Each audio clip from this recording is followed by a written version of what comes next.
Audiolibro, El peor negocio. Mi camino de la dependencia y la mediocridad a la independencia y la prosperidad. Por Milko Baute. Escrito en el año 2022. Introducción.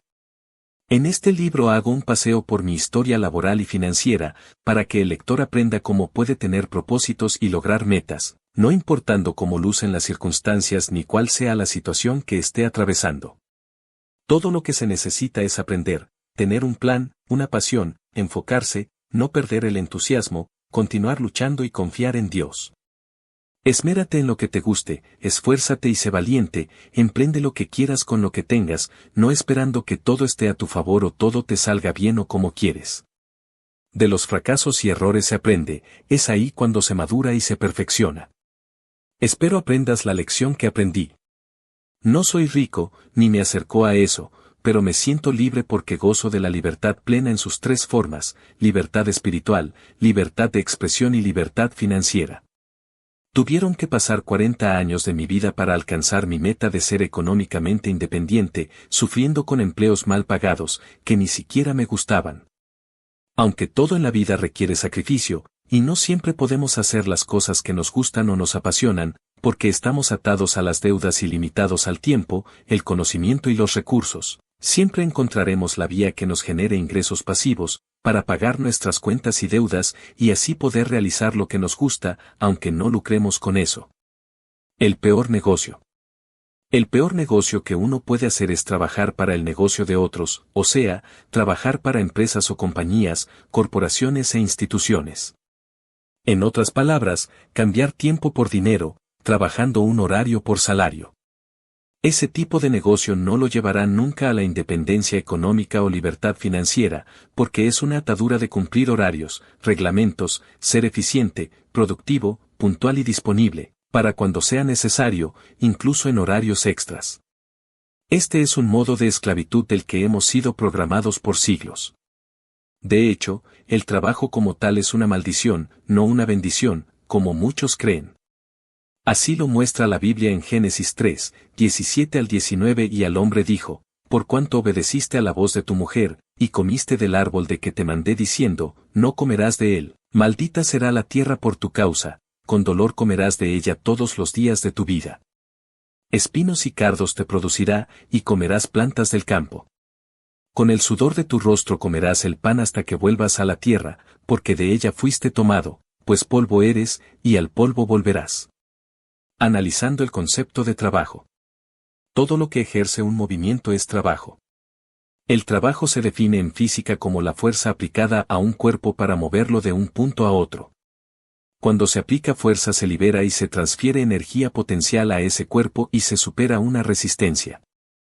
El trabajo en economía se refiere a las horas que dedican las personas a la producción de bienes o servicios. El trabajo es uno de los factores de producción junto con el capital, la tierra y la tecnología. Así, consiste en el esfuerzo humano puesto en la producción y venta de bienes y servicios. Pero hay muchos trabajos que se hacen que no son recompensados o monetizados, porque no siempre se trabaja por dinero. Y no solo es el hecho de trabajar como voluntario para organizaciones e instituciones, sino que cualquier cosa que hagamos que necesite un esfuerzo y tiempo, como conducir un auto, llevar y recoger a los niños a la escuela, limpiar, lavar, cocinar, cortar la grama, atender y ayudar a otras personas, etc., es de hecho un trabajo. Estamos hechos para trabajar. Por lo que el trabajo no es malo, ya que nuestro cuerpo, el vehículo que nos mueve en esta dimensión física, en este planeta llamado Tierra, está hecho para trabajar, para moverse, con pausas de descanso y reposo, ya que el movimiento es vida.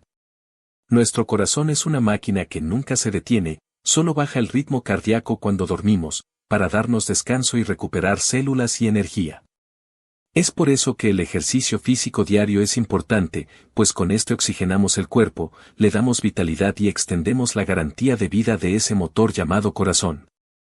Especialmente para las personas que no hacen esfuerzo físico a la hora de trabajar. Hay dos tipos de trabajos, en economía. 1. Trabajo físico, se refiere al aporte de actividades manuales o de fuerza de los trabajadores. Sea agricultura, construcción, fabricación, etc. 2. Trabajo intelectual, se refiere al esfuerzo mental y aporte de ideas que hacen los trabajadores. Ejemplo, el trabajo de un diseñador de marca que viene a presentar una idea innovadora a su cliente, un escritor, compositor, investigador, científico, etc. El trabajo físico y el intelectual presentan diferencias en su medición y control. En el caso del primero, el resultado suele medirse en cantidad producida y usualmente se tiene un supervisor directo que da instrucciones de las tareas a realizar. En el caso del segundo, en cambio, la medición es más subjetiva ya que se trata de ideas y la aplicación de conocimientos teóricos y prácticos a la realidad. Además, el control del trabajo intelectual es más indirecto ya que se desea que, al gozar de más independencia, el empleado tenga la posibilidad de generar un aporte adicional. Pero el trabajo como profesión u oficio es una atadura, que está diseñada para robarnos el tiempo y la independencia económica. Si usted depende del servicio o el tiempo que le da a una empresa, usted es dependiente de esta. La mejor manera de trabajar es para uno mismo. Pero, ¿cómo se logra esto? Aprendiendo cuantas cosas puedas o sean necesarias, porque mientras más se aprendas en la vida, más cosas podrás hacer que te generen ingresos. ¿Y cómo nos independizamos? Vendiendo u ofreciendo lo que hemos aprendido, fabricado o adquirimos. Esto conlleva un proceso que puede ser lento o más agresivo, dependiendo de cómo se anuncia y de la calidad de su servicio. Porque el que no se anuncia, no vende, y el que no vende, no gana. Aprendiste un oficio, anúncialo, ofrécelo, luego ese primer cliente te recomendará, si quedó satisfecho, y esa es la parte más importante, calidad y satisfacción, para que el negocio crezca, al punto que necesite contratar otras personas con conocimiento y habilidad en el asunto. Si tiene un familiar, amigo cercano o vecino que necesite ganar algo de dinero, aunque sea extra, entrénelo para que le ayude, porque si busca la ayuda de un profesional, tendrá que pagarle, no por su tiempo sino por su experiencia. En mi caso, como hago varias cosas, contrato a otras personas con experiencia, incluso hasta con experiencias que yo no poseo, o no las haría tan bien como ellos, y les pago más de lo que yo gano. Y si ellos me hacen el trabajo, yo solo obtengo 1%, puesto que el negocio y los clientes son míos. Después de aprender y realizar trabajos de toda clase y de experimentar por un tiempo diferentes negocios corporativos, domésticos, de inversiones y por Internet, algunos con éxito, otros con fracasos. En algunos perdí un tiempo que no se puede recuperar, y en otros, dinero, que va y viene, porque el dinero no pertenece a nadie, sino es una herramienta de uso público. Desde que cumplí 50 años de edad puedo decir que he logrado lo que me he propuesto finalmente. Algunos logran sus metas en poco tiempo después que emigran o desde que comienzan a poner en práctica un plan o un sueño, a mí me tomó más de 20 años alcanzarlo. Aunque de aquellos que lograron independizarse o comprar casa o propiedades en corto tiempo, conozco muy pocos que han prevalecido, y luego terminan sin nada, salvo una deuda. Terminan divorciados, endeudados, auto. Además de que no soy ambicioso y me va bien con lo que hago. Ya tienen idea de lo duro que trabajo, cómo produzco y cosecho, sembrando en varios campos a la vez. Cada cual es dueño de su vida y su tiempo, en mi caso, no me gusta regalarlo, sino invertirlo bien porque es lo más valioso y lo más limitado que tenemos, para perderlo o cambiarlo por poco. 8. Otras cosas o actividades que hago con frecuencia, pero que no me generan dinero, sin embargo, es trabajo también en el que dedico tiempo, habilidad y esfuerzo, y no gano porque no cobro, es lavar las sábanas y toallas de las unidades que alquilo por noche, así como limpiar las unidades, aunque mi esposa y mi suegra me ayudan en ocasiones, y aunque esto es parte del oficio o del negocio, no gano por hacerlo, solo por alquilar. A veces es tarea de varias veces a la semana. Limpio y mantengo el jardín y patio cada día en casa, también como parte del oficio de tener una propiedad limpia e impecable para que los huéspedes se sientan a gusto. Hago órdenes o pedidos de libros para los autores que les he publicado.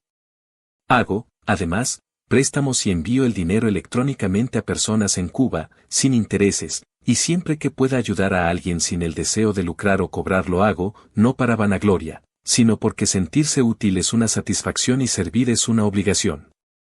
Y todo lo hago con pasión, amor, deseo y sin quejarme, quizás por eso próspero y Dios me ayuda, porque conozco muchos que trabajan para otros, pudiendo aprender nuevas cosas, invertir o dedicarse a sus negocios y no lo hacen porque en su mente finita, solo se puede ganar dinero trabajando para otro por un cheque semanal o quincenal. Y mientras más duro trabajan, más amargados están, viven y conviven porque en realidad no lo disfrutan, aunque piensen y digan lo contrario. El trabajo, labor, oficio o actividad que se haga, debe hacerse bien y con amor, sea duro, pesado, agotador, ligero o aburrido. No pensar siempre en el dinero o que se trabaja por dinero, porque trabajo es toda labor que se haga, aunque no se lucre ni se gane nada de esta, ya sea por placer, por hobby o por un deber laboral, familiar, humano y personal.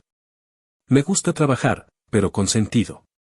De hecho, siempre me mantengo ocupado haciendo algo necesario o útil, aunque no gane dinero al hacerlo, porque trabajar no significa dinero, ni el dinero solo se gana trabajando. Todos trabajamos de una forma u otra. Hasta los vagos trabajan, porque tan solo el hecho de pasarse horas sentado, parado o caminando pidiendo limosna para comida, y quizás hasta para bebida, en una esquina, intersección o local público, ya es un trabajo. Muchos invierten y generan ganancias aún hasta durmiendo. Otros como el escritor, como yo, o el músico, compositor, productor, etc., ganan dinero residual luego de haber publicado sus obras. En mi caso, aunque no puedo lucrar de eso o depender completamente de ello, me siento satisfecho de que otros lean lo que escribo con amor y pasión, algo que me toma tiempo y que a la vez gano dinero luego, de por vida, e incluso, después de mi partida, puesto que tengo más de 60 obras publicadas, gano dinero todos los meses cuando me compran mis libros, en el mundo entero, y es dinero que siempre va a entrar a mi cuenta bancaria, al cual es mancomunada con mi esposa y mis hijos. El que piense que yo no trabajo o que trabajo poco, que dependo del gobierno o que mi trabajo es fácil, está muy equivocado, porque trabajo todos los días, sin descansar un solo día, trabajo más de 8 horas diarias. Trabajo con dolor y eso requiere el doble de esfuerzo que otra persona que tiene energía suficiente para hacer cualquier trabajo pesado, trabajo más que todos los que me rodean y de seguro gano más, aunque no gano de todo lo que hago. El trabajo para mí no es una obligación ni una necesidad, es un placer, así como es viajar o comer. Y francamente, prefiero estar trabajando, aunque sea escribiendo, que pasear, visitar amigos, recibir visitas, porque para mí el tiempo es crucial y un tesoro, que debo saber cómo invertirlo y aprovecharlo, porque escribir, aportar ideas, leer e informarme, me hace sentir más útil que un tiempo de ocio, salidas, visitas, comidas, etc. Aunque no soy un ermitaño, me gusta socializar, me gusta viajar, conocer, compartir y disfrutar a mi familia. No soy de quedarme todo el tiempo en casa, ni siquiera cuando estoy cansado y adolorido, porque prefiero que mis hijos disfruten de su niñez y juventud, aunque tenga que hacer un esfuerzo físico y cargar con mi dolor, porque encerrados en casa, no pueden disfrutar, conocer, ni se aprende de la vida. La diferencia es que yo escojo mi horario y el trabajo. Mi niñez. Tuve una niñez difícil, al ser hijo de padres divorciados y el menor de 3 varones. Mi madre era una mujer fuerte y esforzada, trabajaba duro para sacar adelante su familia. Ella me enseñó a ser emprendedor, no por el talento, conocimiento o habilidades adquiridas, sino me mostró cómo producir más haciendo varias cosas a la vez. Además de cumplir con una jornada laboral, que nos pueda garantizar un salario fijo, para unas personas promedios como éramos, podíamos vender, revender, intercambiar o negociar. Recuerdo aún de mi niñez, en los años 70, como mi madre tenía que trabajar duro para trascender y cumplir metas revolucionarias participando en reuniones de la empresa, todas las cuales pertenecen al Estado, y haciendo doble esfuerzo para quedar como trabajadora destacada y ganarse equipos electrodomésticos, cosas imprescindibles para el hogar, pero que la dictadura castrista les hizo creer a su pueblo que las cosas habían que ganárselas, no se compraban con dinero, aunque tuviera un costo. Por supuesto, sino con trabajo y compromiso con la maldita revolución comunista. Así fue que mi madre se ganó ventiladores, radio, licuadora, lavadora y televisor, todo de fabricación rusa, puesto que en los 70 y 80 Cuba era dependiente o neocolonia del Imperio Soviético. También recuerdo las colas de días y hasta semanas, durmiendo incluso en las tiendas, para poder comprar unos zapatos, juguetes para sus hijos, y toda cosa que se puede comprar en cualquier país del mundo, sea subdesarrollado o industrial, primer o tercer mundo. Lo que demuestra la miseria inigualable del socialismo y la revolución cubana, la cual engaña al mundo entero con su supuesta igualdad social, que no es más que socialismo para el pueblo y capitalismo solo para el Estado. Salud gratis, pero sin recursos, sin eficiencia, sin medicamentos, y con salarios miserables para su personal de salud, al cual supuestamente la educación no les cuesta, pero que la tienen que pagar por el resto de sus vidas, debido a que no existen privilegios, ni clase media. En una sociedad socialista, con descuento de sus cheques, trabajo voluntario, servicio social, etc. Y, a menos que sea para el turismo de salud, solo para extranjeros o turistas internacionales, los medicamentos, la eficiencia y calidad de la atención médica, sí está garantizada. Por eso, el hambre y la miseria en una revolución socialista o en regímenes comunistas es una estrategia, es una manera de control, para que el pueblo dependa solo del Estado, quien le obliga a comprometerse para ganarse las cosas y a pasar hambre para que solo piensen en qué comer, no puedan organizarse, ni tengan fuerzas para protestar. Esta es la realidad de los cubanos y Dios es mi testigo. Aclaro que nuestros problemas no son culpa de un bloqueo económico norteamericano, porque el único bloqueo que en realidad existe en la isla es el del gobierno contra su pueblo. El gobierno de Estados Unidos solo mantiene un embargo, no puede negociar, vender o comprar en Estados Unidos, por haber expropiado empresas estadounidenses cuando los Castro tomaron el poder en Cuba. Recuerdo que de niño ayudaba a mi madre a vender desde casa durofrío, hielo con sabores, maní o coditos de macarrones secos con sal, semejando al maní o al chicharrón de puerco, y hasta pan duro, porque en Cuba se vende y se intercambia de todo. Luego de adulto la ayudaba a comprar, revender y negociar los productos de peluquería cuando tenía el negocio en casa, después de jubilarse. También revendíamos alcohol casero, camarones, langostas, queso, jamón, por los años 90. Mi madre crió y mantuvo sola a 3 hijos varones, por lo que estaba obligada a ser una negociante nata, aparte de su trabajo que no le alcanzaba ni para la semana. De niño recuerdo también que en ocasiones ella tenía que cambiar sus cigarros por la libreta de racionamiento que el gobierno cubano le dio a cada familia, por galletas, leche, arroz, etc. En mi niñez y juventud solo conocí la escasez y la necesidad, lo que me enseñó a valorar más las cosas, cuidar lo que tengo y estirar el dinero para que rinda y alcance para el mes, y así cubrir todas las necesidades. En Cuba no se puede vivir solo del trabajo, porque eso no alcanza ni para una persona, menos para una familia. Ni en los 60, 70, 80, 90, los 2000, 2010, ni en los 20, simplemente porque la ideología socialista, cualquiera que sea su doctrina o intensidad, no funciona, no evoluciona, no ofrece las libertades individuales básicas ni el bienestar familiar. Solo saben victimizarse, victimizar a otros, culpar a los demás, reprimir, controlar, limitar y matar. No importa si es de izquierda a centro o de centro a izquierda, si es liberal, progresista, socialista, fascista o globalista, sigue siendo el mismo perro con diferente collar, solo cambia de nombre. Pero para hablar de política mejor les recomiendo los libros de ese tema en mi lista de libros en el último capítulo de este. Hablar de lo malo es exaltarlo y darle el poder que no tiene. Solo lo traigo de ejemplo de lo que mi madre me enseñó y de cómo todo esto me sirvió en mi crecimiento y madurez como individuo. En el 1990 mi madre aplica para acogerse a la ciudadanía de mi abuelo, su padre, quien era nacido y criado en Cayo Hueso, Florida, los Estados Unidos y fallecido en Cuba en los años 70, pero le fue negada por el gobierno norteamericano en ese momento. Luego en el año 1995 cuando ya teníamos todos los documentos y el certificado original de nacimiento de mi abuelo, volvió a presentar su petición para tomar la ciudadanía de su padre y le fue concedida finalmente en febrero de 1995. En cuanto le concedieron la ciudadana norteamericana y adquirir su pasaporte estadounidense, hizo la petición de sus 2 hijos solteros, mi hermano mayor y yo, puesto que mi hermano segundo estaba ya en los Estados Unidos.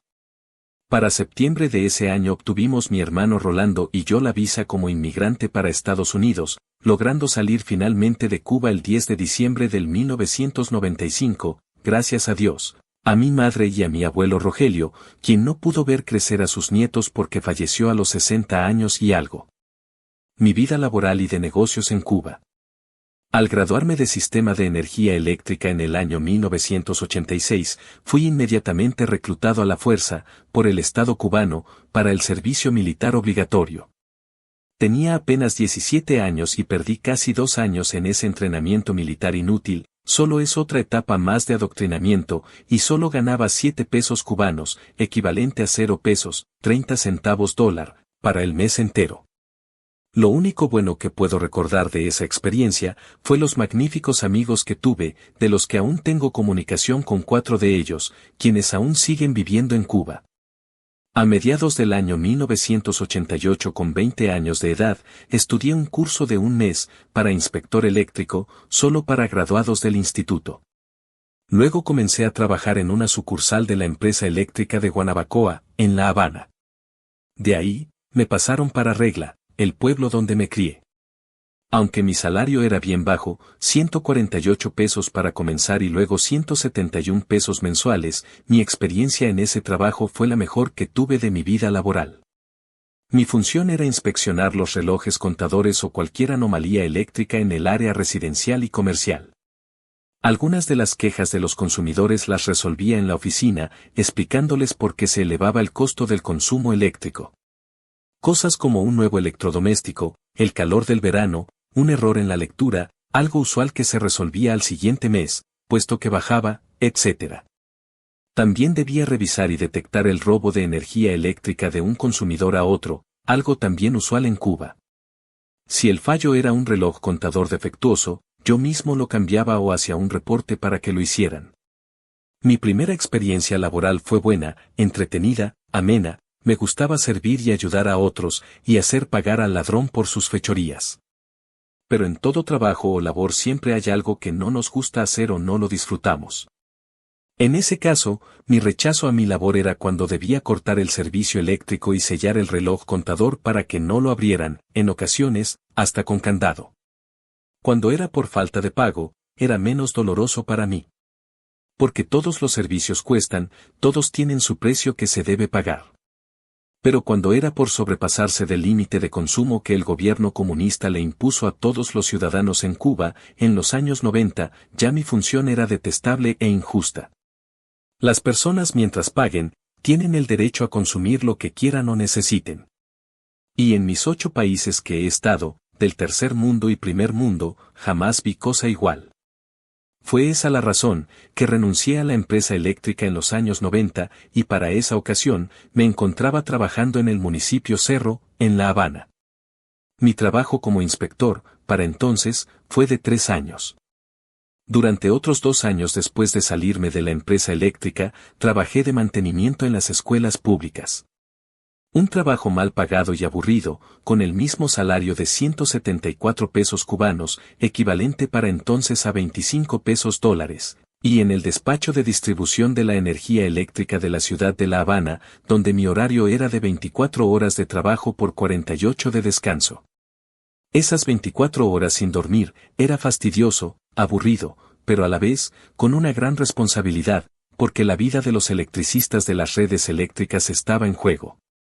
Mi función era ordenar a las encargadas de las subestaciones eléctricas en cada área de la ciudad, abrir y cerrar circuitos eléctricos en la calle, donde estaban trabajando el personal de servicio, colgados en los postes. En este trabajo solo estuve un par de meses, solo me instruí para ser despachador, pero no me gustó. Luego me fui a pasar unos cursos de fotografía y de cámara de cine de 4 meses cada uno. Aprendí cosas que realmente me gustaban. El curso del cine solo me sirvió para aprender algo diferente, pero el de fotografía me sirvió para independizarme, puesto que al saber la técnica y comprarme una cámara fotográfica, comencé a trabajar por mi cuenta, tomando fotos en cumpleaños infantiles, quinceañeras, bodas, retratos personales y fotos de pasaportes. Eso me daba mucho más de lo que hacía cuando trabajaba para la empresa eléctrica como técnico electricista e inspector. Y era un trabajo de 1 o 2 veces a la semana solamente. Cuando las cosas se pusieron difíciles durante el periodo especial en la isla de Cuba, producto a la caída del comunismo en la Unión Soviética, principal proveedor, volví a trabajar en la empresa eléctrica, esta vez en Alamar, La Habana, donde vivía antes de partir para Estados Unidos, pero creo que solo estuve un año como inspector en esa sucursal. Me fui por una disputa con un empleado de la empresa, porque, en mi juventud, no le aguantaba pesadeces a nadie, y si algo no me parecía o no me gustaba, me retiraba sin dar explicación. Eso con el tiempo cambió, porque ya en Estados Unidos no se puede renunciar al trabajo por cualquier dilema o problema. Hay que aguantar para asegurar el cheque semanal y pagar las cuentas. Después de salirme de la empresa de Alamar, comencé a negociar.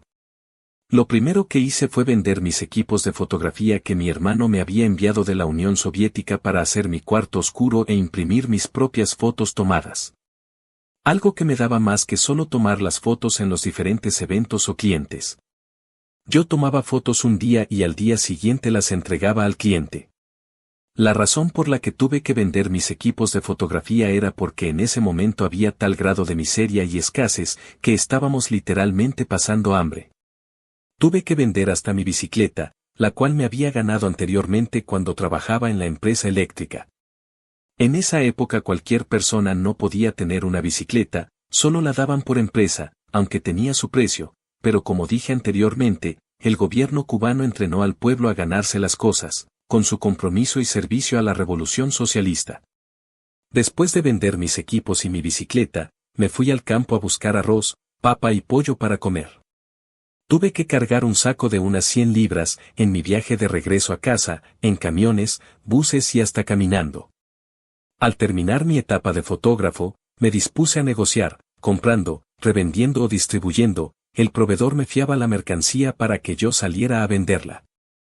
En casa vendíamos alcohol casero y teníamos muchos clientes, puesto que, en la zona de Alamar, donde vivíamos, había 4 edificios de 12 pisos con 144 apartamentos cada uno. Todos juntos en la misma zona, al frente, había otros edificios de 4 y 5 pisos, puesto que esta zona residencial estaba llena de edificios.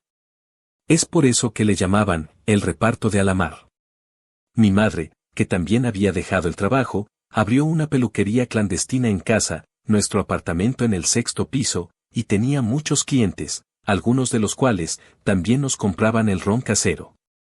Este fue nuestro sustento por un tiempo, después de dejar los trabajos mal pagados del gobierno, cosas que hicimos hasta 1995, cuando salimos de Cuba rumbo a los Estados Unidos de América, la tierra de mi abuelo materno, el sueño de tantas personas en todo el mundo. Un sueño que nos tomó 5 años desde que mi madre inició el proceso de ciudadanía norteamericana por parte de padre. Creo que fue más el tiempo que viví de estos negocios caseros y manera de buscarnos el sustento y salir adelante, que el tiempo que le dedicamos al trabajo o la vida laboral cotidiana. Mi vida laboral en Estados Unidos. Cuando llegamos a Estados Unidos en diciembre del 1995 y hospedarnos por el momento en casa de la tía Migdalia, hermana mayor de mi madre, quien vivía en Estados Unidos desde los años 50, antes de que Fidel Castro tomara el poder, mi madre es la que primero comienza a trabajar en un restaurante hispano llamado La Margarita, a unas cuadras o bloques de la casa de mi tía. Mi hermano mayor Rolando y yo habíamos aplicado en factorías también cercanas, y nos llaman para trabajar hasta enero de 1996. Mi madre le daba todo su cheque de trabajo a mi tía y mi hermano y yo le dábamos la mitad de lo que ganábamos, que no era mucho. En ese tiempo el salario mínimo en Florida era 4 pesos, 15 la hora, pero mi hermano y yo ganábamos 5 pesos la hora. 2 o 3 meses después yo cambié de turno por 0,50 centavos más la hora en esa factoría llamada Tropical Sportswear International, donde terminaban y empacaban jeans y ropas de sport. Trabajé en el turno de la noche, ganando 5 pesos, 50 aprendí a conducir forklift y order selected, montacargas, y hasta una licencia obtuve. Cargaba cajas que llegaban a la factoría por el receiving y las colocaba en los bins correspondientes, también organizaba y limpiaba. Terminábamos el turno a las 12 de la noche. Eran tiempos donde a pesar de lo poco que se ganaba, alcanzaba y hasta se podía ahorrar. Imagínese que el alquiler de una habitación solo costaba 200 pesos al mes, y con 20 pesos se podía hacer una compra en el supermercado, gasolina a 0,88 centavos, y seguros médicos de 25 pesos a 30 pesos mensual. Nosotros comenzamos en factoría porque era lo más cercano de la casa, y lo más rápido que podíamos conseguir. Caminábamos como 1,5 millas para ir a trabajar, al igual que mi madre para ir a su trabajo. Cosa que no nos molestaba porque estábamos acostumbrados en Cuba a caminar 10 a 20 kilómetros todos los días, puesto que no se dispone como en otro país de transporte público suficiente, taxis o buses regularmente. Mayormente los buses se demoraban hasta 4 o 5 horas en pasar y cuando pasaban ni paraban porque venían muy llenos y hasta con personas colgando de sus puertas. Luego de 3 meses de vivir en casa de mi tía Migdalia, nos mudamos solos mi madre y yo a un apartamento, y después a una casa, para finalmente volver, pasado un tiempo, a casa de la tía Migdalia, a vivir en un estudio o eficiencia que ella tenía alquilado a un inquilino, y el cual se fue. Era un estudio con entrada independiente por afuera de la casa. Al salir de la factoría, me fui a trabajar a un centro de rehabilitación y salud mental, gracias a la referencia de un amigo de la iglesia, que era consejero del lugar. Me entrenaron y me certificaron como técnico de salud mental, cuidando pacientes con sus trastornos mentales, depresivos y psicológicos. Luego me llevé a mi madre a trabajar allí como housekeeper, limpieza. Mientras yo vigilaba y atendía a los pacientes, ella limpiaba. En este centro solo me pagaban 6 pesos, 25 la hora. Así es que fui aumentándome yo mismo de salario, cambiando de empleos para no tener que esperar un año o más.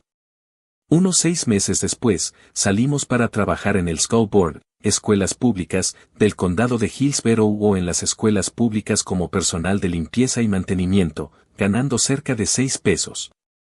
75 la hora. Estuve trabajando en las escuelas públicas, limpiando, haciendo el jardín, e incluso, en una escuela primaria. La maestra de ciencias me pidió que le pintara estrellas y planetas en unas cortinas negras que iba a poner en las paredes, y también en el techo, pegaría estrellas lumínicas. La idea era que, para la clase de Cosmos, bajar esas cortinas pintadas con pintura fosforescente y apagar las luces para que los estudiantes se imaginaran el escenario cósmico. En ese tiempo no existían los hologramas y proyectores de 360 grados. Para entonces, vivimos en casa de mi tío Gilberto, hermano mayor de mi madre y quien vivía en Estados Unidos también desde los años 50. Yo pagaba 200 pesos mensuales por la habitación de mi madre y la mía, de su casa de 5 cuartos, patio, piscina y garaje, para un total de 400 pesos mensual por los dos. Como el restaurante Buffet Golden Corral quedaba cerca de casa, decidí aplicar para trabajar y comencé en la sección de pastelería y pizzería. Ahí preparaba pizzas y banana pudding, servir todos los demás dulces, fregar y limpiar. No recuerdo exactamente cuánto me pagaban, pero no llegaba quizás ni a 7 pesos la hora. En este lugar me di cuenta que trabajar en restaurantes no estaba hecho para mí. Solo sirvo para ir a comer. Más tarde y por un par de meses me fui a New York a vivir con mi otro hermano y su esposa, ya que quería conocer la ciudad. Para ese entonces mi hermano trabajaba de mesero en un restaurante italiano de 3 pisos llamado La Maganeta. Allí pude confirmar que no estaba hecho para trabajar en restaurantes, porque, aunque no trabajaba en cocina, sino de mesero también, no soy diestro para esas cosas, ni memorizo platos o bebidas, además de que mi inglés no era tan fluido en ese momento. Hay cosas para las que uno carece de habilidades, aunque las quiera aprender y hacer con el mayor esfuerzo y entusiasmo. Yo no soy diestro para la cocina, gastronomía y esos tipos de servicios, y realmente me aburre. No niego que se gana a veces bien como mesero, especialmente con las propinas de un restaurante situado en el corazón de la gran manzana neoyorquina, porque en un par de días a la semana que me daban trabajo, podía ganar hasta 500 pesos. Comparado con lo que ganaba en la Florida por 40 horas, para ese entonces, era incluso más. Al regresar de New York comencé a trabajar en otra factoría de persianas mini blind en Tampa. Me enseñaron a usar una máquina de corte o sierra para cortar metal, ganando 7 pesos la hora. No recuerdo haber hecho overtime o tiempo extra, como hacía en la otra factoría, pero sí recuerdo que en mi departamento todas eran mujeres y yo el único hombre. Éramos como 15. Allí estuve menos de un año, luego trabajé en otra factoría de techos de casas. Los techos en forma de pico para el ático se ensamblaban allí y se vendían a las constructoras. El sitio era abierto, sin aire acondicionado, solo techo en las áreas de corte y ensamblaje. Yo conducía el forklift y llevaba los palos o maderas a los que cortaban.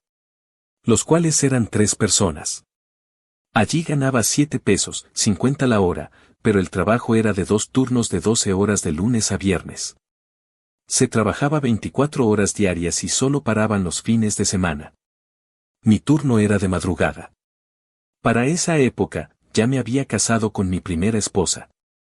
Pasado un tiempo, creo que solo pude aguantar 6 meses, me fui a trabajar como ayudante de instalador de aire acondicionado, más o menos por el mismo salario. Recuerde que esto era en los años 90, cuando se pagaba menos, pero se ganaba poco. También estuve poco tiempo porque era un trabajo muy agotador, ya que cambiábamos aire acondicionado en casas existentes, no nueva construcción, en ático cerrado o por debajo de la casa. Me tocaba no solo ensuciarme, sino sudar y sudar, perdiendo al menos de 3 a 4 libras diarias, puesto que a veces pasaba horas en el ático. Todas estas fueron experiencias para mí, donde aprendí nuevas cosas, oficios, habilidades, pero que no me gustaban o me daban resultado. Solo me sentía un esclavo del sistema, del trabajo, de las deudas, de las facturas, de la vida. Trabajaba a veces 12 a 14 horas diarias, para ganar un poquito más, pero igual, seguía en las mismas, nunca mejoraba y me sentía frustrado y miserable, porque el negocio que estaba haciendo no me daba ningún placer, deseo, satisfacción, ni funcionaba para mi sustento o de la familia. Después de varios tipos de trabajos, los cuales nunca había hecho, ni por los que nunca estudié una carrera, me dispuse a entrar en la construcción como ayudante electricista, que es lo que se acercaba a mi carrera, la cual estudié en Cuba por 4 años. Claro, que no estudié para trabajar en construcción, y el código norteamericano es diferente a los países de América Latina, en especial, de Cuba, que es un desastre todo. Comencé ganando 7 pesos la hora en una compañía que construía casa, apartamentos y comercios. Esa fue mi escuela en Estados Unidos, donde aprendí a alambrar, instalar y conectar muchas cosas. En esta compañía duré 2 años, los cuales los tomé suave, sin esfuerzos, ni overtime o tiempo extra. Como nunca me subieron el salario, a veces no iba a trabajar o llegaba tarde. La gente no puede esperar lo mejor de mí, cuando no me valoran. De esa compañía salté para muchas otras, me mantuve trabajando en construcción como por 15 años.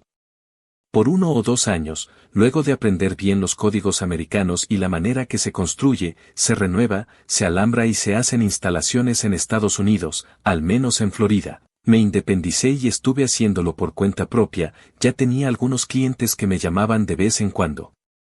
Resolvía problemas eléctricos, hacía nuevas instalaciones, alambraba nuevas adiciones, y hasta me puse a pintar algunas casas y comercios. Yo no soy muy handyman, pero lo que puedo hacer lo hago sin miedo. En mi caso, prefiero aprender algo bien y ser maestro de una cosa que alumno de muchas. Entre compañías eléctricas de construcción y servicios de las que trabajé directamente y las agencias de empleo que me contrataban para trabajos temporales en construcción, puedo decir que pasé por más de 15. Algunas hasta las repetía, o sea, volvía al tiempo de haber renunciado. El mejor tiempo que estuve haciendo trabajos eléctricos de construcción fue con Joe Glogger, un señor que tenía su compañía, pero que solo éramos él y yo. Con él estuve unos 5 años en el área de Tampa y condados cercanos. Yo incluso me regaló un RV desbaratado para que lo arreglara y viviera allí, y estuviera más cerca de los trabajos que hacíamos en el condado de Pasco. Yo no tenía recursos para reconstruirlo, pero me pesa no haberlo tomado, porque luego lo podía arreglar y negociar. Para ese tiempo yo vivía en un lindo apartamento en Tampa, y realmente no me gustaba la idea de vivir en un tráiler. En las compañías de construcción que trabajé, comenzando para el 1997 a 7 pesos, 50 la hora hasta el 2007, ganando 26 pesos la hora, tanto en el área del centro de Florida, como en el sur, cuando vivía en Hialeah, fui aumentando el salario, el cual luego fue bajando despiadadamente producto de la recesión económica de ese 2007. Para entonces y al ver que iba a quedarme sin trabajo, puesto que la compañía, que me llegó a pagar mejor que las otras, se iba de Florida y estaba despidiendo a sus empleados poco a poco. A medida que iba terminando los contratos, decidí irme por mi cuenta, reuniendo unos 5,000 pesos y me fui a vivir a Perú. Primero fui de visita a ver el panorama y en lo que podía invertir, luego volví por tiempos más largos, porque ya estaba viviendo con mi esposa, quien para el 2008 dio a luz a nuestra primera hija. Mi experiencia en Perú. En Perú encontré el lugar ideal para escapar de la recesión económica del 2007. Allí conocí a Pilar, y con ella tuve 2 hijos en Lima, la capital. En Lima invertí 1,500 pesos para establecer un negocio, 1,500 pesos para el arriendo por 6 meses y otros 1,500 pesos para tenerlo de reserva. Mi novia y actual esposa, Pilar, me sugirió que invirtiera en una licorería, la cual podía establecer en la misma casa que estábamos arrendados, pero esa idea no me gustó, aunque admito que ella tenía razón y ese hubiera sido el negocio ideal, en una ciudad donde los hombres no toman agua, sino solo cerveza, muchas mujeres también. Y no que sean todos borrachos, pero con una licorería ganaría mucho más y todo tiempo. Eso lo puedo asegurar porque la tuve en mi casa de La Habana, Cuba y la clientela fluía todo el tiempo. Creo que ese negocio fuera efectivo en cualquier ciudad del mundo, sin embargo, no le hice caso a Pilar y preferí abrir una sala de videojuegos. De los Estados Unidos me traje 5 PlayStations y un Xbox, luego en Lima compré los televisores, los racks para colgarlos en la pared y las sillas, no sin antes pagar la licencia, permiso e inspección porque era un negocio oficial y legalizado. Como yo me crié en Cuba aprendiendo a negociar para poder vivir, me convertí en un negociante y emprendedor, porque siempre anhelé ser independiente.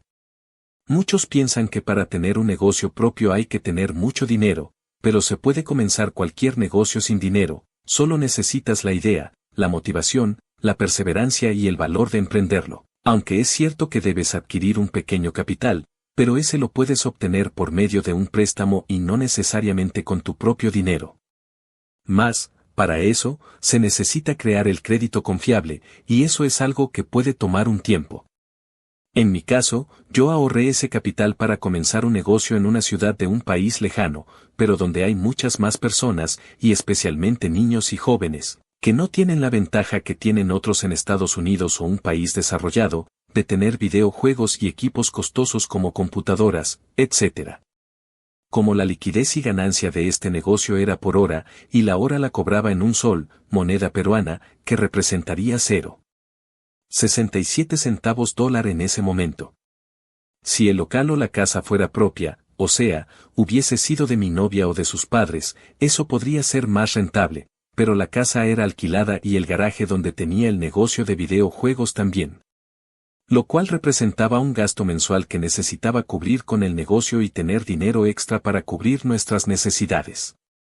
Esa era mi idea, pero mis cálculos salieron mal, porque, aunque el lugar a veces se llenaba, no era todo el tiempo, y solo tenía 6 equipos.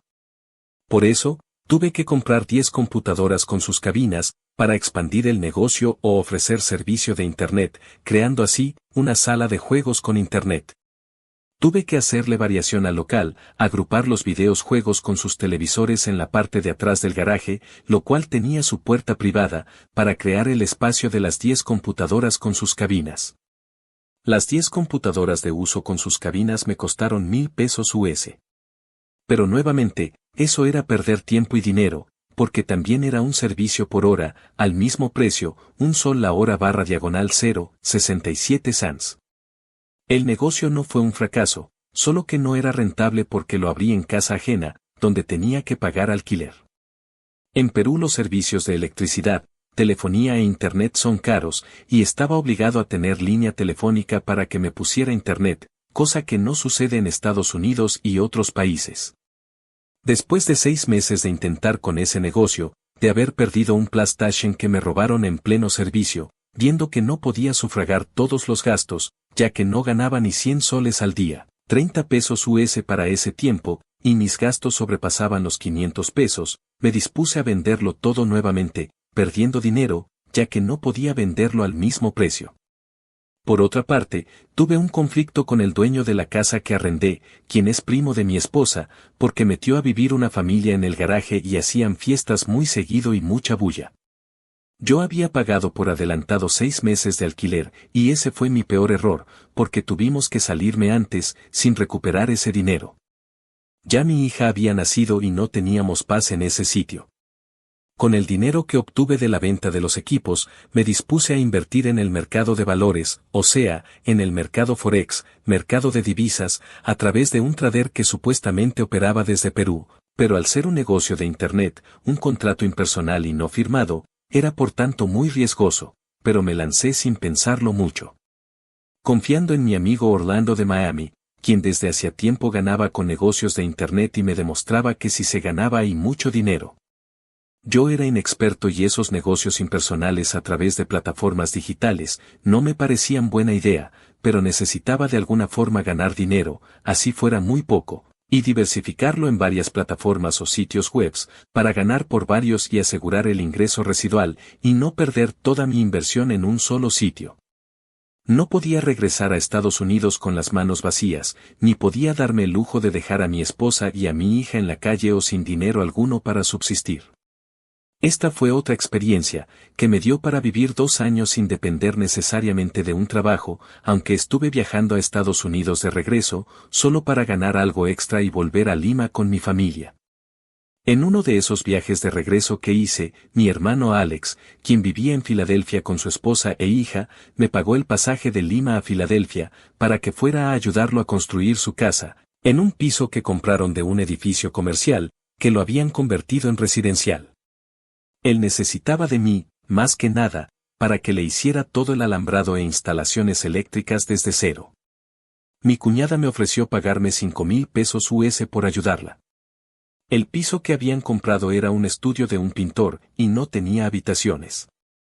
Tuvimos que demolerlo y hacer todo de nuevo, un apartamento de 2 habitaciones con una cocina amplia y un baño grande, más sala y comedor.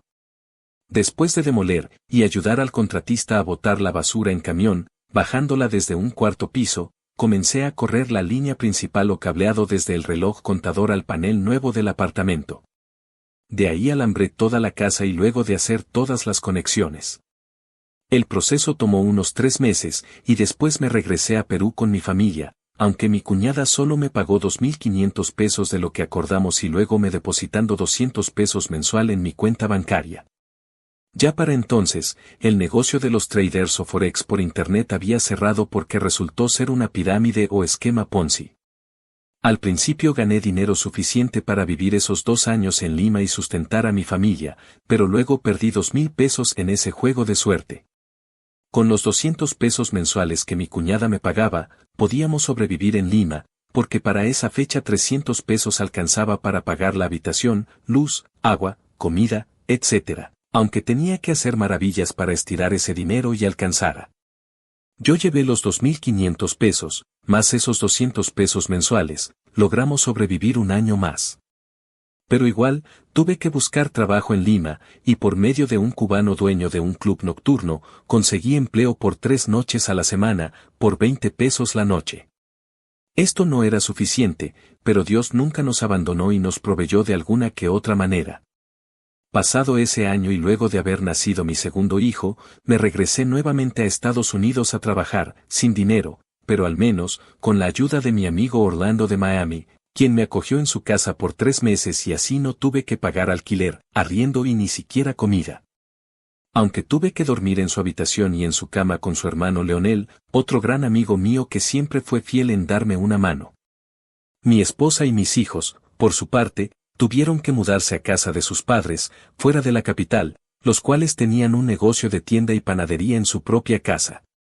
Para el 2011, luego de haber reportado mis impuestos y haber recibido 8,000 pesos US de crédito por mis 2 hijos, quienes, a pesar de nacer y vivir en Perú, los registré en la embajada estadounidense como ciudadanos norteamericanos nacidos en el extranjero, con sus respectivos seguros social, y luego de haber hecho la petición de mi esposa para venir a vivir a Estados Unidos, y haber sido aprobada, viaje a la casa de sus padres a estar con ellos hasta que le llegaran los papeles y viajar a Estados Unidos los 4.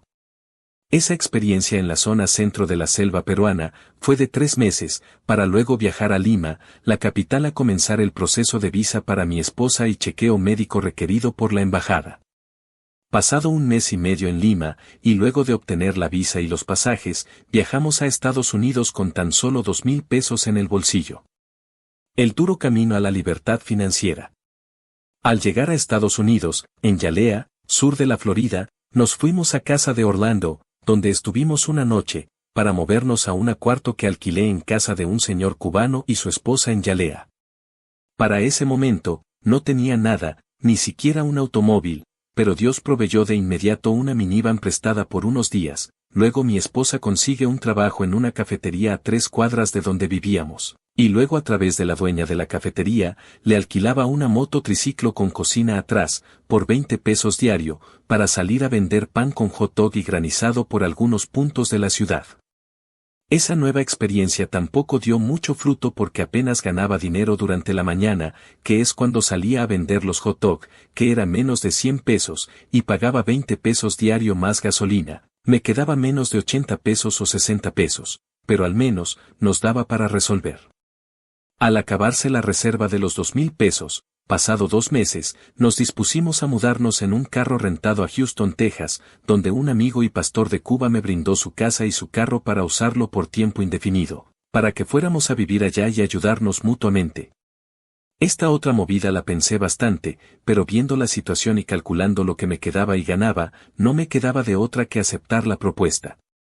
Aunque mi pastor de Cuba tenía las mejores intenciones de ayudarnos, muchas veces las personas se brindan o prometen cosas que no cumplen o que luego cambian de opinión. Mi mayor preocupación es que como él y su esposa llevaban viviendo en Estados Unidos muy poco tiempo, ellos no sabían cómo realmente era vivir aquí.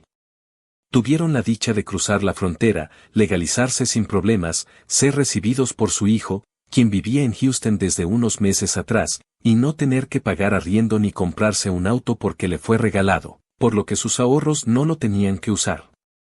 Pero nuestra situación era diferente, no tenía familia con quien contar, nunca le pedí a nadie, aunque me viera en aprietos, si acepté ayuda a quien me lo ofrecía, pero no me gusta pedir prestado, ni deberle a nadie. Al llegar a Houston por carretera con mi familia y todo lo que pude llevar en un Ford Explorer rentado, llegamos al apartamento del hijo del querido pastor, el cual se había salido para ir a un apartamento más grande con su familia. Ellos, por ser cubanos con categoría de refugiados, recibían asistencia social con la renta pagada y otros beneficios, pero como era un complejo de apartamentos de bajo costo, con un contrato de una compañía, a la semana, nos dejaron una nota diciendo que teníamos que salir o renovar el contrato. Al salir ellos y no estar nosotros en ese contrato, debíamos pagar renta y depósito como cualquier otra persona que busca arriendo en un lugar así. Esto conllevó a endeudarme con ellos, porque me tuvieron que pagar ese lease y renta, ya que yo ni siquiera había comenzado a trabajar en Houston y no me quedaba dinero de mis ahorros. Es esa la razón por la que yo no estaba convencido de mudarme a Texas, un estado desconocido y con personas que, aunque tenían las mejores intenciones, no estaban muy bien informados cómo son las cosas en Estados Unidos. Como dije antes, no me gusta deberle dinero a nadie, ni acostumbro a endeudarme, aunque me lo ofrezcan, prefiero ir al paso, con lo que tengo y lo que puedo pagar. El apartamento donde vivía el hijo del pastor quedaba a unos pasos del apartamento donde vivía el pastor y su esposa, en otro edificio del mismo complejo. A los pocos días, y usando el carro del pastor, quien no trabajaba, ni siquiera necesitaba conseguir trabajo en una fábrica donde se empaca arroz, la cual me quedaba muy lejos de casa y no podía ir si no era con un automóvil. Recuerde, que le expliqué anteriormente que, el pastor me había ofrecido vivienda y su auto por tiempo indefinido hasta que me pudiera comprar uno. Más, resulta, que a la semana de encontrarme trabajando en esa fábrica, me pidió su carro, porque debía usarlo, y no me lo volvió a prestar. Es por esa razón, que me cuesta creer en promesas y ofertas de personas que luego cambian de opinión, o prometen lo que luego no pueden cumplir. Gracias a Dios, no me tocó quedar sin empleo más de una semana, porque luego de aplicar en otro complejo de apartamentos para mantenimiento, el dueño me llama y me propone ir a vivir allá y trabajar en su negocio donde tenía unos 150 apartamentos arrendados, Y necesitaba un electricista para arreglar todas las violaciones de seguridad y del código eléctrico dadas por un inspector. Sin pensarlo dos veces y al ver la oportunidad y la bendición de Dios, nos mudamos a otro apartamento de una habitación de ese complejo de apartamentos en el suroeste de Houston. De toda mi experiencia laboral, creo que esta fue la mejor de todas, porque no necesitaba un carro para ir a trabajar, puesto que vivía donde trabajaba, almorzaba todos los días en casa y no perdía tiempo en regresar a mi casa con mi familia. En este nuevo periodo de empleado o dependiente de un empleo, no me quejo, aunque hubieron días estresantes y depresión, pero eso ocurre en cualquier empleo o negocio.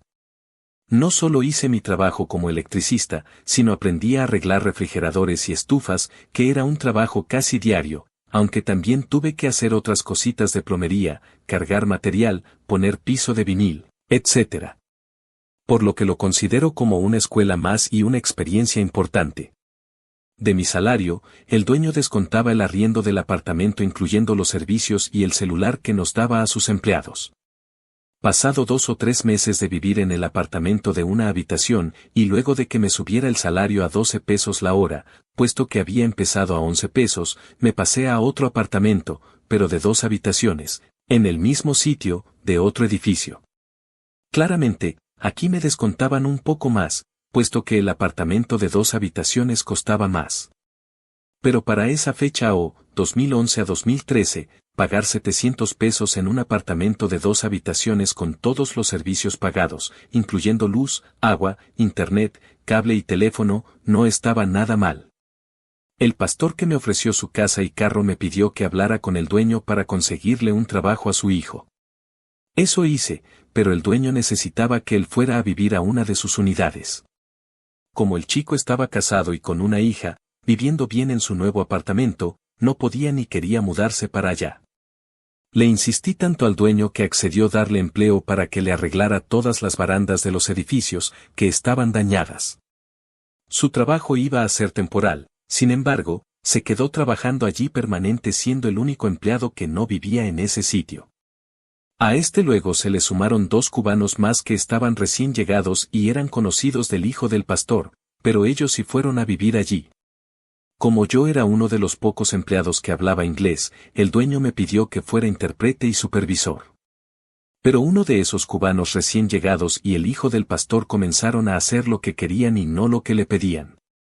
El hijo del pastor se llevaba al otro chico a trabajar con él o a estar dando vueltas sin hacer nada, no realizando las tareas que se le pedían, por lo que el dueño me pidió que le dijera al chico nuevo que estaba despedido. Este se enojó conmigo, como si yo fuera el que lo despedía.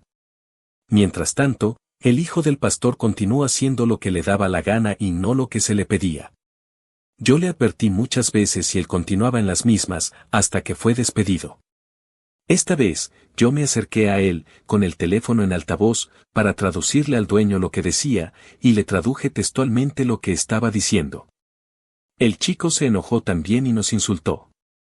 Esta fue la única amarga experiencia que tuve en ese lugar, luego de conseguirle el trabajo a estas personas, de insistir para que fueran a trabajar allí, en especial al hijo del pastor, quien no quería de ninguna manera mudarse para allí, y luego de defenderlo de una situación o pelea que tuvo con otro empleado, y salir bien de esa, las personas pagan miserablemente. El hijo del pastor no solo hacía lo que le daba la gana y se pasaba el tiempo metido en la oficina hablando con la de recepción, sino que también me vigilaba para estar diciendo en la oficina que yo no estaba trabajando.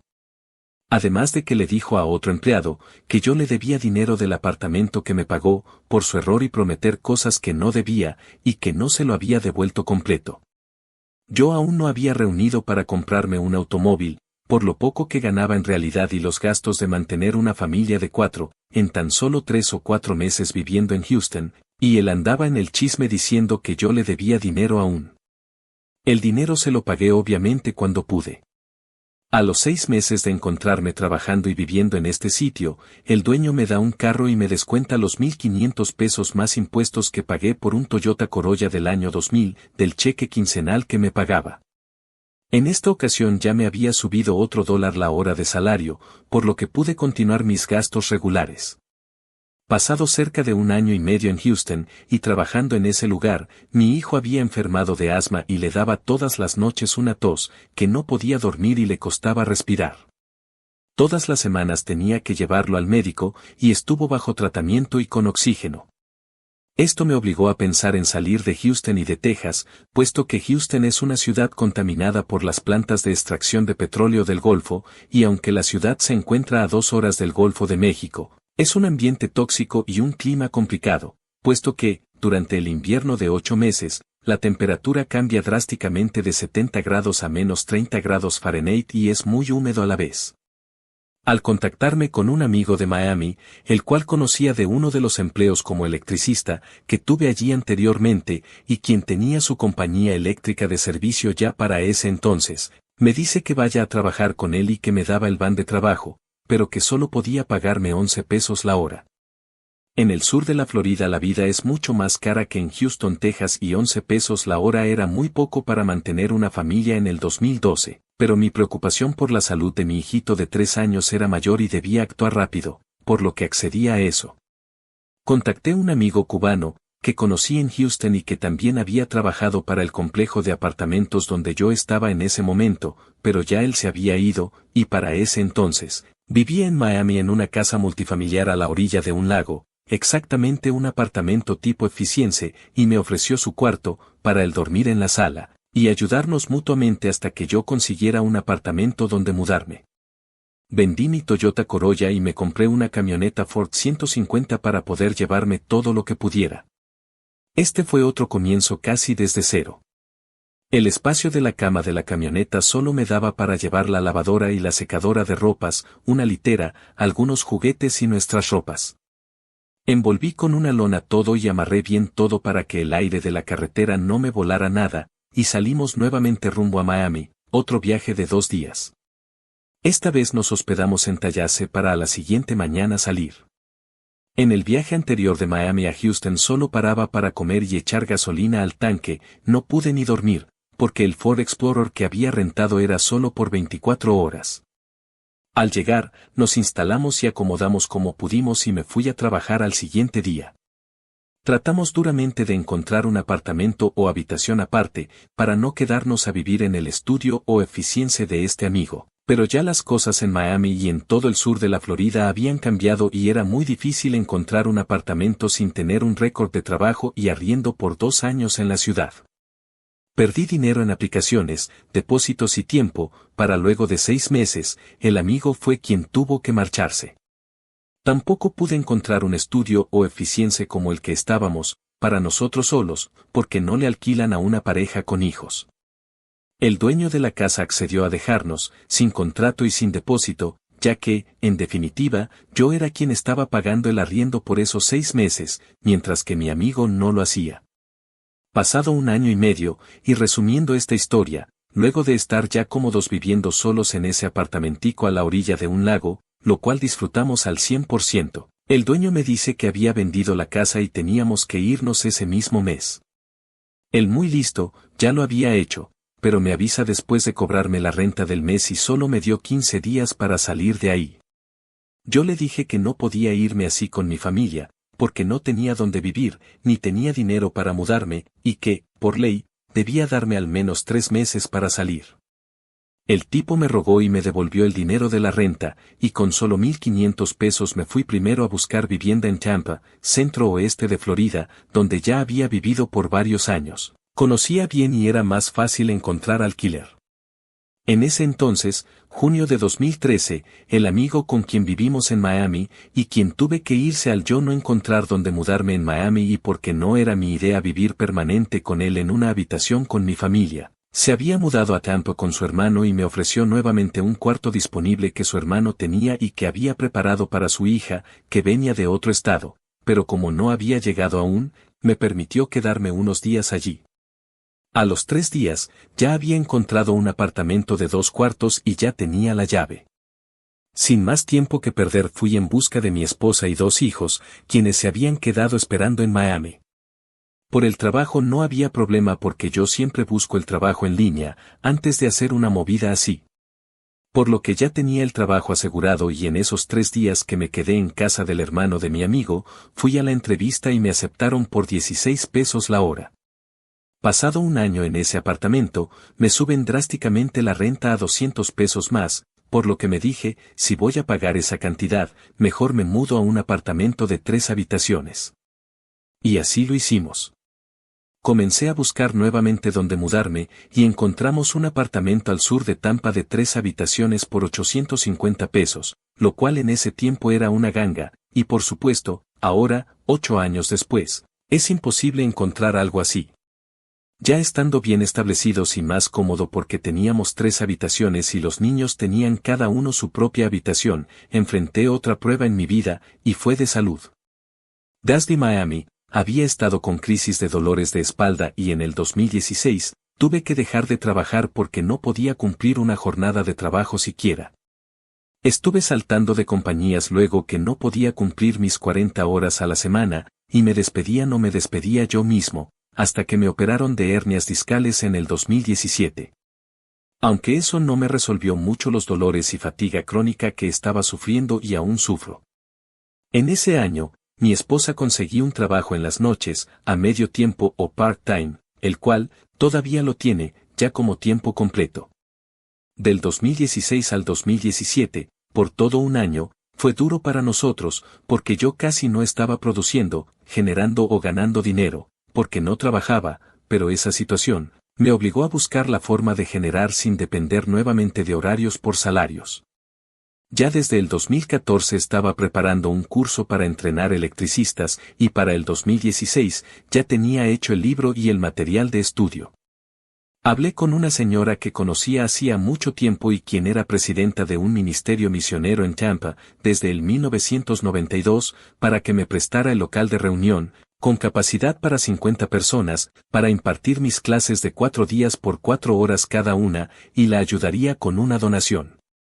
Ella accedió y comencé a dar clases o entrenar personas interesadas que me contactaban por medio de un anuncio que puse en internet y por las redes sociales.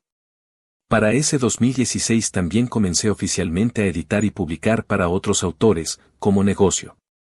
Y como cada año, desde el 2011 hago a principios de año las declaraciones de impuestos de varias personas.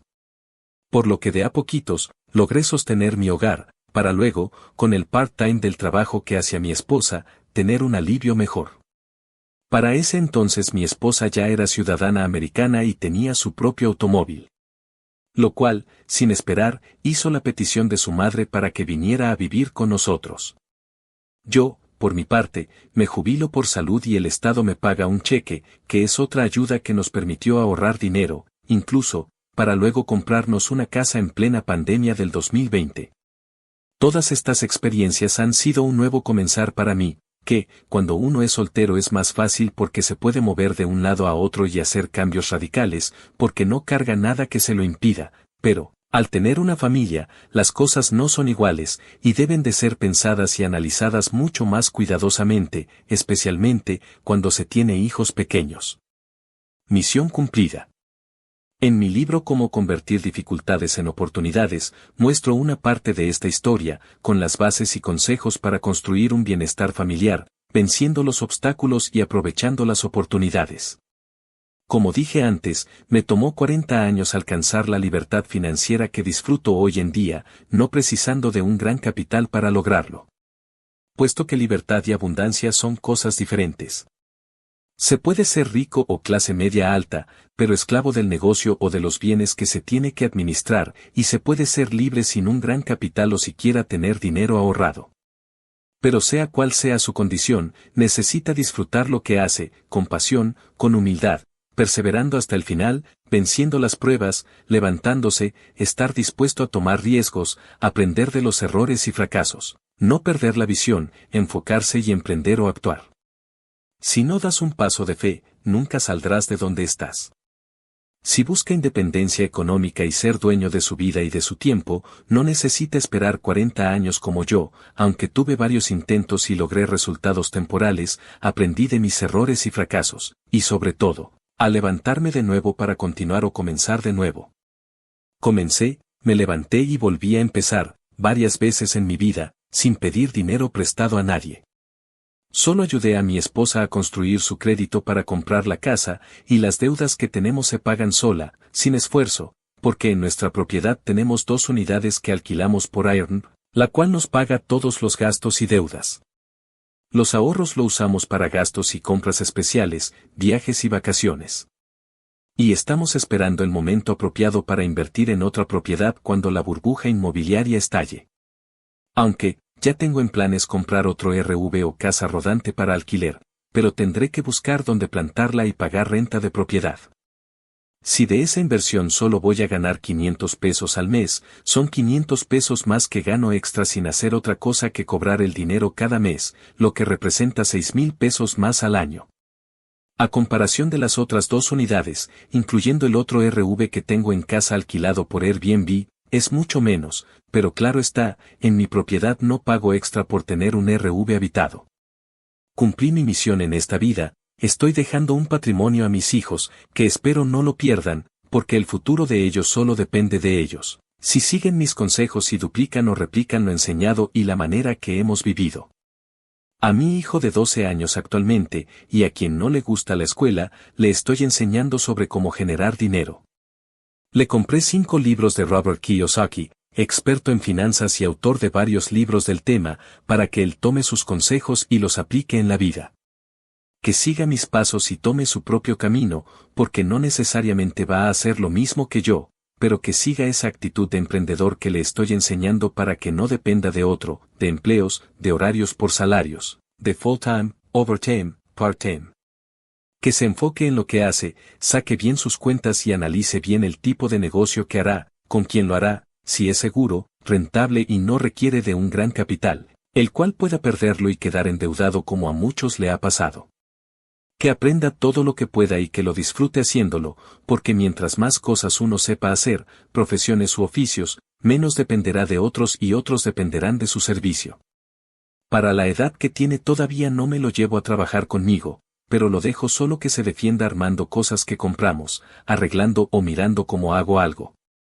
Yo le instruyo y le animo a invertir en Bitcoin, a vender o revender en eBay, en las cuentas que yo tengo, etc. Pero siempre esperando el momento que pueda hacerlo. Invertir en criptomonedas, moneda ficticia, o en la bolsa de valores es riesgoso, aunque sea rentable. Yo no he invertido en el mercado de valores, y no tengo nada en contra porque mucha gente ha tenido éxito en eso, pero siempre aconsejo hacerlo a través de un fondo mutuo, una inversión a largo plazo, para arriesgar menos o tener la seguridad que en un plazo de 10 años o más, se cosechará buen fruto de esa inversión. Y si le va añadiendo durante ese plazo o lapso de tiempo que pueda sacar su dinero, mucho mejor, porque podrá ganar $1.000.000 o más. En definitiva, el tiempo vuela y solo tenemos que mantenernos vivos, saludables y ser pacientes para recoger lo invertido con intereses. A mi hija de 14 años, quien está más enfocada en estudiar y hacer una carrera, quien es fan al deporte de voleibol y la pasa bien con sus amigos o solo quedarse en casa, pues no le hablo de inversiones, aunque los libros de Kiyosaki también le animo a leerlos. Si usted tiene hijos pequeños o jóvenes, o nietos, no dude en enseñarles de todo lo que pueda, finanzas, administración, política, ética y moral, etc., porque mientras más jóvenes sean, mejor asimilan las cosas y recordarán luego lo enseñado, puesto que, en algún momento de sus vidas, después que se den sus propios golpes, decidirán seguir sus instrucciones. Prepárelos para el futuro, y así ellos lo harán con sus nietos. Escrito está, instruye al niño en su camino, y aun cuando fuere viejo no se apartará de él. Proverbios 22:6. Otros libros que he escrito sobre finanzas y negocios. 1. El camino hacia la libertad financiera. 2. En busca de la libertad financiera. 3. Sé libre financieramente desde hoy. 4. Cómo convertir dificultades en oportunidades. 5. El dinero. No existe. 6. Mis finanzas. Fin. Libro creado por Bug Production en Tampa, Florida, Estados Unidos de América. Teléfono, 813-693-8879. Biografía y obra de Milko Baute. Milko Baute López, un talentoso escritor, editor y educador cubano de renombre internacional, ha tejido una trayectoria fascinante a lo largo de las décadas. Su pluma, imbuida de pasión y creatividad, ha sido un faro de conocimiento y expresión artística desde 1992, cuando comenzó a iluminar el mundo con sus perspicaces artículos. El capítulo más significativo de su vida se escribió el 10 de diciembre de 1995, cuando Milko cruzó fronteras y océanos para volar y establecerse en los Estados Unidos. Esta tierra de oportunidades se convirtió en su nuevo hogar y en el año 2001, con un profundo sentido de pertenencia, abrazó la ciudadanía estadounidense, fusionando sus raíces cubanas con su amor por la diversidad cultural. La búsqueda de conocimiento y sabiduría siempre ha sido una constante en la vida de Milko. Este apasionado autodidacta, ansioso por nutrir su intelecto, se embarcó en una travesía académica notable. Estudió filosofía a través de un curso en línea impartido por la Universidad de Edimburgo en Escocia y, en 2016, culminó su viaje académico con éxito, convirtiéndose en un graduado de esta venerable institución. Milko Baute no solo es un consumado escritor, sino también un prolífico autor. Desde 2008 hasta el presente, ha dado vida a más de 100 libros, desplegando su talento literario en inglés y español. Además de su obra personal, Milko desempeña un papel fundamental en la industria editorial como editor, redactor y distribuidor, colaborando con otros autores para llevar sus historias al mundo. No se puede comprender plenamente la rica paleta de experiencias de Milko sin mencionar su formación técnica como graduado en Cuba en 1986 como técnico de sistema de energía eléctrica. Esta distinguida profesión lo llevó a ejercer su oficio con destreza durante más de 2 décadas, antes de que su pasión por la escritura y la educación lo llevara por nuevos caminos. En resumen, la vida de Milko Baute López es una sinfonía de creatividad, perseverancia y dedicación. Su travesía desde las costas cubanas hasta las fronteras de los Estados Unidos, pasando por la exploración académica y la prolífica producción literaria, es un testimonio de su inquebrantable espíritu y su compromiso con el enriquecimiento cultural y el conocimiento en todas sus formas. Libros escritos y publicados. 1. El camino hacia la libertad financiera. Economía. 2. Cómo hacer crecer mi congregación, economía y vida cristiana. 3. Frases, expresiones y proverbios para la vida. Filosofía. 4. Lo que ellos no quieren que sepas. Política. 5. ¿Por qué Donald Trump? Política. 6. Los logros de la administración Trump en su primer año. Política. 7. MET 16 preparando electricistas. Educación técnica. 8. Racismo en América. Política. 9. Comunismo en América. Política. 10. Fascismo en América. Política. 11. Conceptos. Educación social. 12. La izquierda americana en sus 3 fases. Política. 13. ¿Por quién he de votar? Política. 14. Negocios lucrativos no convencionales. Economía. 15. Reflexiones de Milko Baute. Filosofía. 16. La maldición de las calumnias. Vida cristiana política. 17. El globalismo y el nuevo orden mundial. Política. 18. En busca de la libertad financiera. Economía. 19. Sé libre financieramente desde hoy. Economía.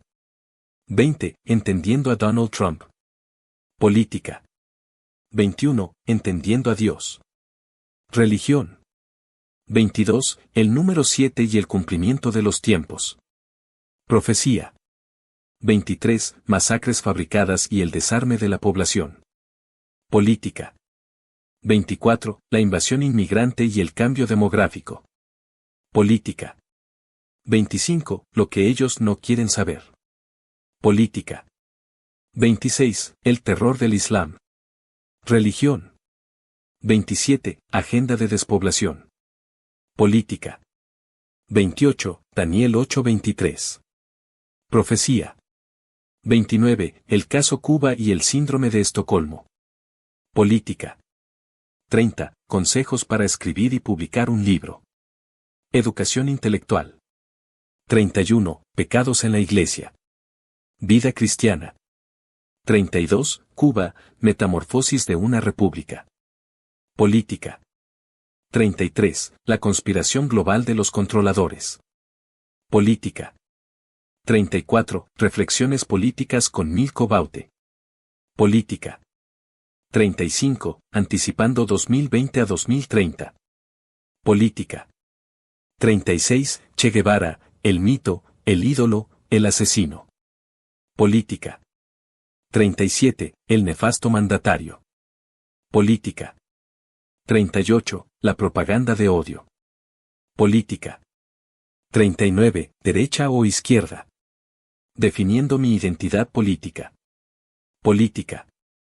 40. Constitution Party, la tercera y mejor alternativa. Política. 41. Movimiento anexionista, la mejor solución para una Cuba próspera y libre de dictadura. Política. 42. Fundamentos del bautenismo. Política. 43. Advertencias y consejos para futuras generaciones. Educación social.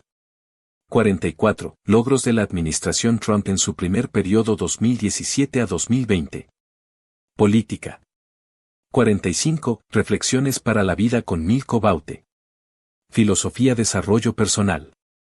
46. Comentarios, opiniones, análisis, conclusiones y reflexiones 2020.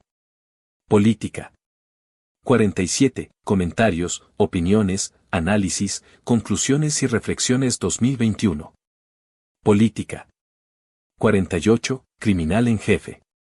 Política. 49. Vacunas ARN, un paso hacia el transhumanismo. Política. 50. Cómo se libera una nación, política. 51. El mundo necesita líderes. Política. 52. No le entregues tus hijos al diablo. Vida cristiana. 53. En paz con mi Creador. Vida cristiana. 54. Cómo convertir las dificultades en oportunidades. Economía.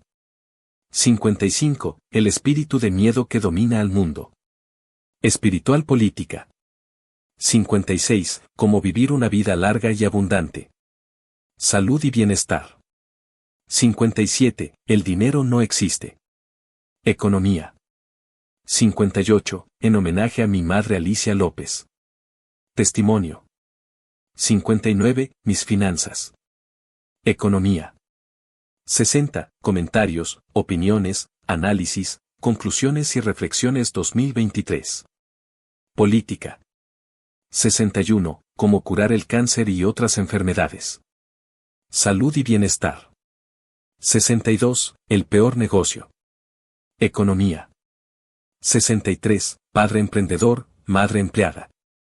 Economía. 64. 100 maneras de acortar tus años de vida. Salud y bienestar. 65. Escucha a tu cuerpo. Salud y bienestar. 66. Escúchate a ti mismo. Desarrollo personal, salud y bienestar. 67. Alimentos que pueden detener o revertir enfermedades. Salud y bienestar. 68. Cosas que nunca debieras decir. Desarrollo personal, salud y bienestar. 69. Los tres injustos. Testimonio. 70. El poder del yo soy. Desarrollo personal espiritual. 71. Comentarios, opiniones, análisis, conclusiones y reflexiones 2022. Política. 72. El espíritu de narcisismo en el mundo de hoy. Espiritual. 73. Oraciones poderosas. Vida cristiana espiritual. 74. Esperando mi milagro. Vida cristiana espiritual. 75. Caminos hacia el empoderamiento, lecciones y consejos prácticos para transformar tu vida. Desarrollo personal. 76. Pasos hacia tu sueño literario, guía práctica para escribir y publicar tu libro. Educación intelectual. 77. La verdad sobre la diabetes y su cura. Salud y bienestar. 78. Es mi vida. No es perfecta, pero no me quejo. Testimonio. Libros editados y publicados. 1. Conservative Political Photo Messages. www.calameo.com. 2. Conservative Political Cartoons. www.calameo.com. 3. Citas célebres y frases para reflexionar. Varios autores. 4. Todos los mandamientos del Nuevo Testamento. 5. Alcance misionero interdenominacional. Autora principal. Altagracia Gutiérrez. 6. La sabiduría y la inteligencia. Autor principal. Randy Allen. 7. Poemario 2023. 7. Amándote. Poemario volumen 1:8. Amándote. Poemario volumen 2:9. La Odisea de Macario. Testimonio,